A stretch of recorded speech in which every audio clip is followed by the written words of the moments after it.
Hello, my name is Vignesh. I am from Oriental College. I am staying at चितागेम. मेरा पहला सवाल ये है कि अगर जब अल्लाह एक ही है तो फिर मेरे जो बैकग्राउंड है वो सब मुसलमान भाई है, मैं अकेला हिंदू, तो मुझको भी चाहे तो मुसलमान बना सकते थे, पर क्यों नहीं? अल्लाह अगर एक है तो मुझको भी चाहे मुसलमान बना सकते थे, मैं वो क्यों हिंदू बना? भाई साहब का सवाल है, अगर अल्लाह एक है तो मुझको भी मुसलमान बना सकते थे, उसने क्यों ने मुझे मुसलमान बनाया? भाई साहब का अच्छा सवाल है और इसका जवाब है कि हमारे आखिरी पैगंबर मोहम्मद सल्लल्लाहु अलैहि वसल्लम फरमाते हैं कि हर इंसान, हर बच्चा जब पैदा होता है वो दीनुल फित्र में पैदा होता है। दीनुल फित्र मतलब वो मुसलमान जैसा पैदा होता है। मुस्लिम का मतलब वो इंसान जो अपनी ज़िंदगी अल्लाह, भगवान, ईश्वर, अपने खालिक के मुताबिक बसर करता है। जो इंसान अपनी ज़िंदगी अपने खालिक, अपने अल्लाह के कहे हुए अहकामात के मुताबिक बसर करता है, उसे कहते हैं अरबी में मुस्लिम। तो हर इंसान जब पैदा होता है, चाहे हिंदू ख़ानदान में पैदा हो या ईसाई ख़ानदान में या यहूदी ख़ानदान में या मुस्लिम ख़ानदान में, कोई भी ख़ानदान में पैदा होता है, वो पैदा होता है मुसलमान जैसा। उसके बाद उसके वालिदैन, उसके बड़े, उसके टीचर्स उसे सिखाते हैं। अगर सही चीज़ सिखाते तो वो सही रास्ते पे रहता है, वरना वो दूसरे रास्ते पे भटक जाता है। हो सकता है कि वो बुत परस्ती करने लगे, वो मूर्ति पूजा करने लगता है, हो सकता है वो आग की पूजा करने लगे। इसीलिए अगर कोई गैर मुस्लिम मुस्लिम बनता है, उर्दू में अक्सर कहते हैं नो मुस्लिम, जो गलत है। अंग्रेजी में कहते हैं convert. Convert means going from one track to the other which is wrong. सही लफ्ज है लौटा हुआ मुस्लिम, क्योंकि हर इंसान पैदा होता है मुस्लिम जैसा, फिर उसके वालिदैन, उसके बड़े के ज़रिए से वो गलत ट्रैक पे जाता है और जब सही ट्रैक पे आ जाता है वापस, सही लफ्ज़ है लौटा हुआ मुस्लिम। अंग्रेजी में कहेंगे रिवर्ट। अक्सर हम कहते हैं नौ मुस्लिम, जो इस्लामी तालीमात के मुताबिक गलत है। सही लफ्ज़ होना चाहिए लौटा हुआ मुस्लिम, रिवर्ट। और आपका सवाल था कि अल्लाह ने तुम्हें मुस्लिम क्यों नहीं बनाया? अल्लाह ने तुम्हें मुस्लिम ही बनाया। हो सकता है कि बचपन में आपके बड़े, आपके वालिदैन, आपके टीचर आपको सही रास्ता नहीं दिखा सके और आप गलत रास्ते पे गए, लेकिन इसके बावजूद आप अल्लाह को दोषी नहीं ठहरा सकते। आप ये पूछ सकते कि अल्लाह ने क्यों मुझे हिंदू खानदान में पैदा किया? अगर मुस्लिम खानदान में पैदा किया होता, हो सकता है कि मैं मुसलमान होता। अल्लाह ताला फरमाते हैं कुरान मजीद में कि अल्लाह अगर चाहे तो सारे इंसानों को मुसलमान बना सकता है, लेकिन फिर टेस्ट क्या है? अगर टीचर चाहे तो सारे स्टूडेंट को पास कर सकता है, लेकिन टेस्ट क्या है? टेस्ट वो होता है क्या टीचर सही तालीम देने के बाद इम्तिहान लेता है। जो आदमी सही जवाब देता है वो पास होता है, जो गलत देता है फेल होता है। अल्लाह ताला ने सारे इंसानों को अपना आखिरी पैगाम दे चुका है कुरान मजीद। उसके बाद अगर इंसान उस पर अमल करते तो पास होते, अमल नहीं करते तो फेल होते। और अगर आप अल्लाह से कंप्लेन करेंगे कि क्यों मुझे हिंदू खानदान में पैदा किया, तो अल्लाह ताला फरमाते कि आप किधर भी पैदा हो, चाहे मुसलमान खानदान में या हिंदू खानदान में, ये कहना कि हर इंसान जो मुस्लिम खानदान में पैदा होता है जन्नत में जाएगा, बिल्कुल गलत है। सिर्फ मुसलमान खानदान में पैदा होने के बाद और मुस्लिम नाम रखने से इंसान जन्नत में नहीं जाता है। जन्नत में जाने के लिए एक अल्लाह में मानने के अलावा, अल्लाह के रसूल में मानने के अलावा उनके अहकामात पे अमल करना चाहिए। हर मुस्लिम अमल तो नहीं करता है, तो हर इंसान जो मुस्लिम खानदान में पैदा होता है वो जन्नत में नहीं जाएगा। लेकिन अल्लाह ताला ये फरमाते हैं कि हर इंसान को, सूरह फुसिलत में सूरा नंबर 41 आयत नंबर 53 53, अल्लाह ताला फरमाते सनूरीम आयातिना फिल आफाकी व फी अनफुसिहिम हत्ता यतबय्यन अन्नहुल हक, कि बहुत जल्दी हम आपको अपनी निशानियां दिखाएंगे। अल्लाह ताला फरमा रहे इंसानों से कि जल्द हम आपको हमारी निशानियां दिखाएंगे होराइजन्स में, ताकि आप पे वाज़े हो जाए क्या हक है, क्या अल्लाह एक है, अल्लाह के अलावा कोई माबूद नहीं है। लेकिन हक जाहिर होने के बाद हर इंसान उस पर अमल करना ज़रूरी नहीं। वो इंसान सोच सकता है कि अगर मैं इस्लाम कबूल करूं तो हो सकता है कि मेरे दोस्त मुझे छोड़ देंगे, हो सकता है कि मेरे वालिदैन मुझे जायदाद से बेदखल कर देंगे, हो सकता है कि मुझे मेरे तिजारत में नुकसान हो। तो ये सब चीज़ें इंसान को बहुत बार भटकाती है और हक कबूल करने से रोकती है। लेकिन आखिरत के दिन पर आप ये अल्लाह से कंप्लेन नहीं कर सकेंगे कि मुझे किसी ने भी इस्लाम के बारे में नहीं कहा। इसीलिए कुरान मजीद में लिखा गया है सूरह अनाम में सूरह नंबर 6 आयत नंबर 158 कि उस दिन, आखिरत के दिन, अगर आप कहेंगे कि मेरे वालिदैन बुत परस्त थे, मूर्ति पूजा करते थे, इसीलिए मैं कर रहा हूँ, तो अल्लाह ताला फरमाएगा ये बहाना नहीं चलेगा, क्योंकि अल्लाह ताला खुद हर इंसान के दिल में वाज़े कर देता है हक क्या है, और वादे करने के बाद आपके पास कोई शिकायत का मौका नहीं रहेगा।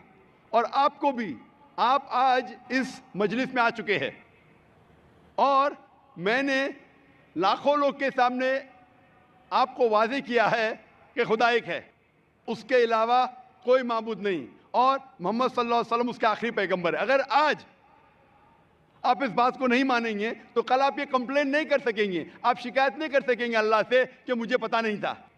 बाकी लोग कर सकेंगे क्या नहीं, वो बाद में देखा जाएगा। अल्लाह तो वादे कर दिया, किसके जरिए पता नहीं, लेकिन आज मेरे जरिए तो कर रहा है आपको, और इतने लाखों लोग शहादा दे रहे और करोड़ों लोग टेलीविजन पे देख रहे आपको। तो अभी आपके पास कोई बहाना नहीं, कोई शिकायत नहीं ये कहने के लिए कि मैं मुसलमान खानदान में पैदा नहीं हुआ इसलिए मैंने इस धर्म को एक्सेप्ट नहीं किया। मैं आपसे पूछना चाहता हूं भाई साहब, आप मानते हैं कि खुदा एक है? वो तो है। आप मानते हैं खुदा एक है? हाँ। आप मानते हैं कि बुत परस्ती गलत है? पर कौन सा खुदा है वो पता नहीं। नहीं, मूर्ति पूजा सही है क्या गलत है आपके हिसाब से? अब जब मैं हिंदू धर्म में पैदा हुआ तो फिर मेरे हिसाब से सही हो सकता। आप कहते हैं कि हिंदू धर्म के मुताबिक मूर्ति पूजा सही है। मैं आपको आपके हिंदू धर्म की किताबों का हवाला देता हूं, मजहबी किताबों का। अगर आप पढ़ेंगे छंदोग्य उपनिषद चैप्टर नंबर 6 अध्याय नंबर 2 मंत्र नंबर 1, एकम एविदित्यम, ईश्वर खुदा भगवान एक है, दूसरा नहीं है, लिखा है श्वेता उपनिषद में अध्याय नंबर 6 श्लोक नंबर 9 में, नाचस्य कसिज जनिता नक्षदिपा, उस ईश्वर के कोई वालिदैन नहीं, उस ईश्वर का कोई रब नहीं। मतलब ईश्वर का, भगवान का कोई वालिद नहीं, कोई वालदा नहीं, उसके ऊपर कोई नहीं। और साफ तौर पे लिखा गया है श्वेता उपनिषद में अध्याय नंबर 4 मंत्र नंबर 19 में, न तस्य प्रतिमा अस्ति, उस ईश्वर की, उस भगवान की, उस अल्लाह की कोई प्रतिमा नहीं, कोई अक्स नहीं। प्रतिमा जो संस्कृत लफ्ज़ है उसके मानिए अक्स। खुदा का कोई अक्स नहीं, कोई प्रतिमा नहीं, कोई फोटोग्राफ नहीं, कोई पेंटिंग नहीं, कोई पोर्ट्रेट नहीं, कोई मूर्ति नहीं, कोई बुत नहीं।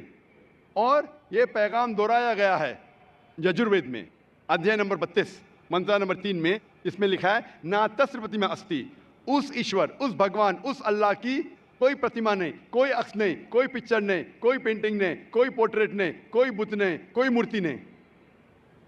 साफ तौर पे आपके मजहबी किताब में लिखा है कि मूर्ति पूजा गलत है। और हिंदुइज्म का ब्रह्मा सूत्र है, एकम ब्रह्म देवता नास्ते नैना नास्ते किंचन, भगवान एक ही है, दूसरा नहीं है, नहीं है, नहीं है, जरा भी नहीं है। अभी मैं आपसे पूछता हूं भाई साहब, जब आपके मजहबी किताब में साफ तौर से लिखा हुआ है कि मूर्ति पूजा गलत है, तो फिर भी आप मानते हैं कि मूर्ति पूजा सही है? नहीं। आप मानते हैं कि मूर्ति पूजा सही है गलत है? फिर गलत है। आप मानते हैं कि खुदा एक है? हाँ। आप मानते हैं कि मूर्ति पूजा गलत है? हाँ। आप मानते हैं कि इस खुदा, इस ईश्वर, इस अल्लाह के आखिरी पैगंबर मोहम्मद सल्लल्लाहु अलैहि वसल्लम है? सर बट और एक क्वेश्चन है। सॉरी, बट एक क्वेश्चन है। आपका एक सवाल है? हाँ। ठीक है, पूछ सकते हैं आप। अगर मैं मुसलमान बन गया और ऐसा ही तो इंसान को भूत ही भड़काता ना। आप अगर मुसलमान बन गए तो? वो नहीं, इंसान को तो शैतान ही भड़काता ना। इंसान को शैतान भड़काता है? हाँ। तो अगर मैं मुसलमान बन गया और गलत काम किया तो मेरे वास्ते मुसलमान का नाम खराब हुआ, तो अल्लाह क्या मुझको माफ़ करेंगे? भाई साहब का सवाल है, क्या इंसान को अक्सर शैतान भड़काता है? अगर मैं मुसलमान बन गया और शैतान मुझे भड़काया और मैं गलत काम किया तो क्या अल्लाह ताला मुझे माफ़ करेगा? भाई साहब का अच्छा सवाल है कि अगर वो इस्लाम कबूल किया और शैतान ने भड़काया, उसने गलत काम किया, तो क्या अल्लाह माफ़ करेगा? दो चीज़ें हैं। एक इंसान है जो इस्लाम कबूल ही नहीं करता है। जो इंसान इस्लाम कबूल ही नहीं करता है, नहीं मानता है कि खुदा एक है, बुत परस्ती करता है अल्लाह के आखिरी पैगंबर मोहम्मद सल्लल्लाहु अलैहि वसल्लम नहीं मानता है, उसके लिए 100% वो जन्नत में नहीं जा सकता है, 100%, क्योंकि वो ईश्वर के अलावा दूसरे किसकी इबादत करता है। दूसरी तरफ एक इंसान है जो मानता है कि एक अल्लाह है, मानता है कि मूर्ति पूजा गलत है, मानता है कि मोहम्मद सल्लल्लाहु अलैहि वसल्लम आखिरी पैगंबर है, और गलत काम करता है। हो सकता है कि झूठ बोलता है, हो सकता है कि वो चोरी करा, हो सकता है वो शराब पी रहा है, ये गलत है, हराम है। लेकिन फिर भी अगर वो बुत परस्ती नहीं करता है, अल्लाह ताला फरमाते सूरह निसा में सूरह नंबर 4 आयत नंबर 48 में, और सूरह निसा सूरह नंबर 4 आयत नंबर 116 में कि अल्लाह अगर चाहे तो आपके कोई भी गुनाह को माफ़ कर सकता है, लेकिन शिर्क को कभी नहीं माफ़ करेगा। तो शिर्क के अलावा, बुत परस्ती के अलावा, मूर्ति पूजा के अलावा अगर आप दूसरे गुनाह करेंगे तो अल्लाह ताला माफ़ कर सकता है, आपके फिर भी चांसेस है कि आप जन्नत में जा सकते हैं। लेकिन अगर बुत परस्ती करते हुए आप मरेंगे तो आपको जन्नत में जाने का कोई भी चांस नहीं है। इसीलिए अल्लाह ताला फरमाते हैं कि जब मेरे बंदे सारे दिन गुनाह करते हैं, गलत काम करते हैं, लेकिन जब रात को तौबा करते हैं तो मैं उन्हें माफ़ कर लेता हूँ। मेरे बंदे अगर रात को गुनाह करते हैं और दिन में तौबा करते हैं तो मैं उन्हें माफ़ कर लेता हूँ, क्योंकि अल्लाह सुब्हाना व तआला रहमान और रहीम है, वो रहमत वाला है और करम करने वाला है।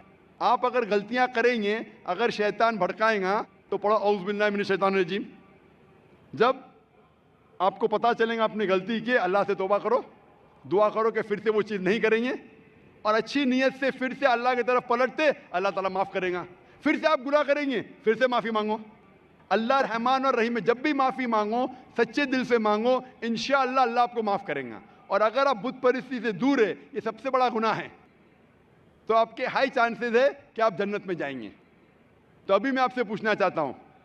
हाँ सर, एक सेकेंड सर, क्या कुरान में लिखा है ना शराब हराम है? जी हाँ, तो जब सिगरेट भी हराम होगा? सिगरेट भी पीना हराम है, कुरान में नहीं लिखा है लेकिन हराम है।